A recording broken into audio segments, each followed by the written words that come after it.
son desaparecidos forzados. Y si son desaparecidos forzados, estamos ante un delito de lesa humanidad reconocido por toda la civilización humana, solo que en convivencia con el gobierno del presidente Álvaro Uribe Vélez. Bueno, este es el tema del gobierno. Hasta aquí llegó el gobierno. Realmente no detuvo la muerte, no detuvo el traqueteo, no detuvo la aparición de nuevas estructuras paramilitares, dejó engañar a la sociedad colombiana con desmovilizaciones falsas. El resultado de este proceso de paz, tal como van, entre comillas, es los señores de la ceja, que ya no tienen el control sobre el nuevo paramilitarismo, porque lo tienen otros, dirigidos entre otras por alias Salomón en el norte, van a negociar con los Estados Unidos por una razón fundamental.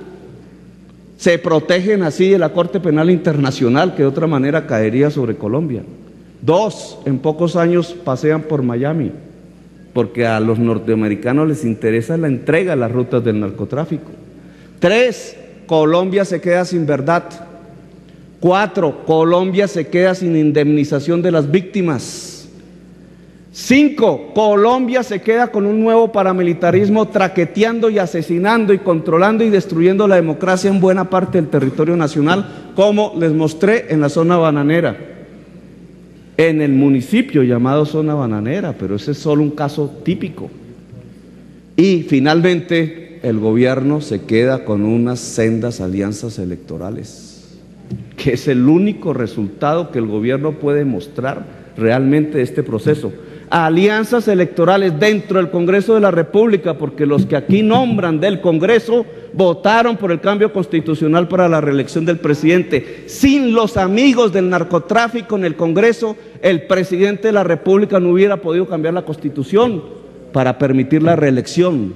Necesitó una alianza con el narcotráfico dentro del Congreso y fuera del Congreso también, porque ¿por quién votó el alcalde Funge y el concejal Félix Sarmiento y las estructuras paramilitares que controlan concejales en Sucre, Córdoba, Magdalena, Cesar, La Guajira, Atlántico, Antioquia, el Valle, el Huila, el Tolima, etcétera, y la ciudad de Bogotá, si no fue por el presidente Uribe?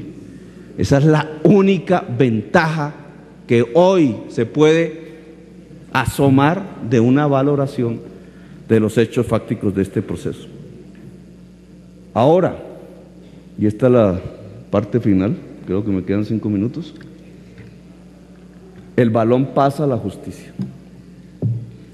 Y por eso habíamos invitado al presidente de la Corte, al fiscal, que no era para contarnos qué era lo que había en el proceso. El fiscal se anda equivocando demasiado.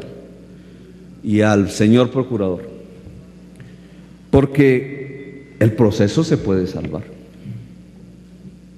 Y salvar en el sentido sano de la palabra, y es que la sociedad colombiana recupere la verdad, se indemnicen las víctimas y el paramilitarismo se acabe en Colombia. Ese es el objetivo de la sociedad colombiana.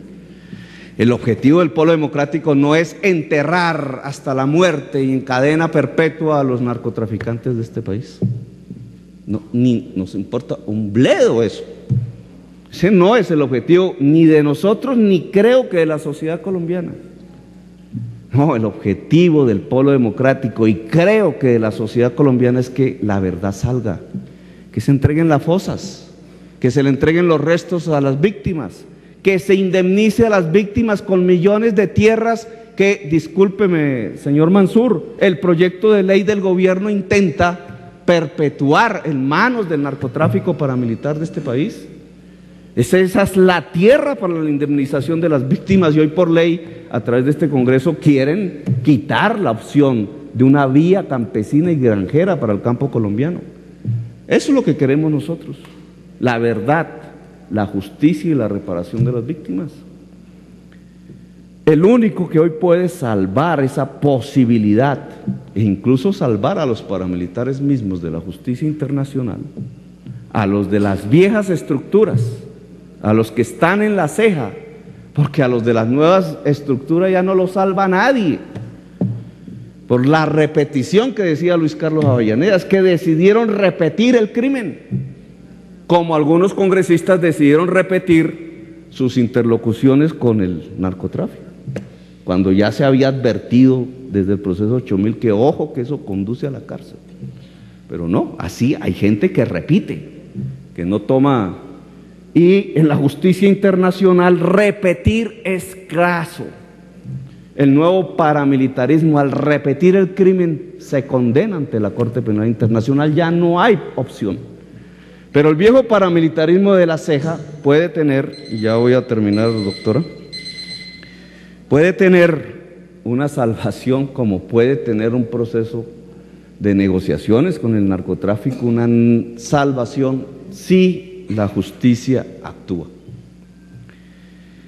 Y yo voy a hacer unas cortas apreciaciones de lo que creo ha pasado en la justicia, porque este debate comenzó con la justicia. El documento original que le dio virtud a todo el proceso que hemos vivido en estos años lo hicieron abogados fiscales en servicio activo y dice el abogado exmagistrados, en pagos por el narcotráfico y en función de los intereses del narcotráfico. Y es indudable que algo ha pasado en la justicia. ¿Por qué no ha habido justicia? Las pruebas sobre la clase política de Sucre no aparecen en el computador. Vienen desde el año 1997. Las fosas comunes de San Onofre, presidente de la Corte, no fueron descubiertas a través de una confesión plena y veraz de este proceso, ni por el instinto sabueso de los funcionarios de la Fiscalía. El sitio exacto estaba indicado desde el año 2001 en la Fiscalía Regional de Sucre. 2001, y nunca fueron capaces de ir a desenterrar o desenterraron en sitios que no eran el sitio exacto donde el proceso indicaba. ¿Por qué?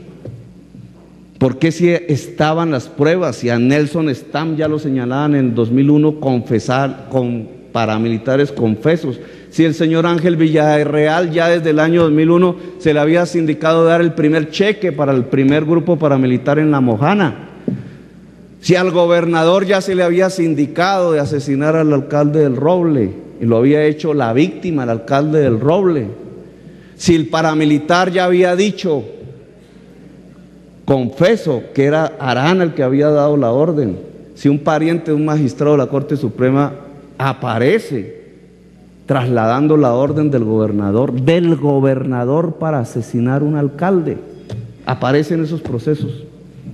¿Por qué no pasó nada en tantos años? ¿Por qué se dijo que el testigo era falso? Y de paso le pegaron un tiro en el pulmón en un atentado en las calles de Sincelejo. Resulta que el testigo incluso había dicho quién había dado la orden del asesinato de la fiscal Yolanda Paternina, y el testigo de ese hecho fue desaparecido, y sobre la base de su desaparición en el proceso en la fiscalía se llegó a afirmar que entonces el testigo no tenía credibilidad porque no aparecía, y acaba de aparecer en la fosa común de San Onofre. Y el fiscal no se da cuenta ni siquiera de quién es, un testigo que había sido protegido por la fiscalía y que era quien tenía la información clave para saber quién había matado a la fiscal Yolanda Paternina, proveniente de la clase política del departamento de Sucre. ¿Cómo es que eso ha pasado? Y no lo coloco Sucre solamente por hacerlo. Pues yo le voy a dar una tesis, señor presidente de la Corte. Señor senador, ¿cuánto más? No, ya mira, me quedan 3 páginas. ¿Cuánto? Ya 3 minutos. Este es un documento que yo hice a conocer hace tiempos. Está firmado por un informe de inteligencia por Centauro 3. Yo ya puedo decir quién era. Es el ganadero Eduardo Delgado del Casanare, propietario, entre otras, de miles de cabezas de ganado, que, como tantos ganaderos, terminó apoyando a las autodefensas en su región.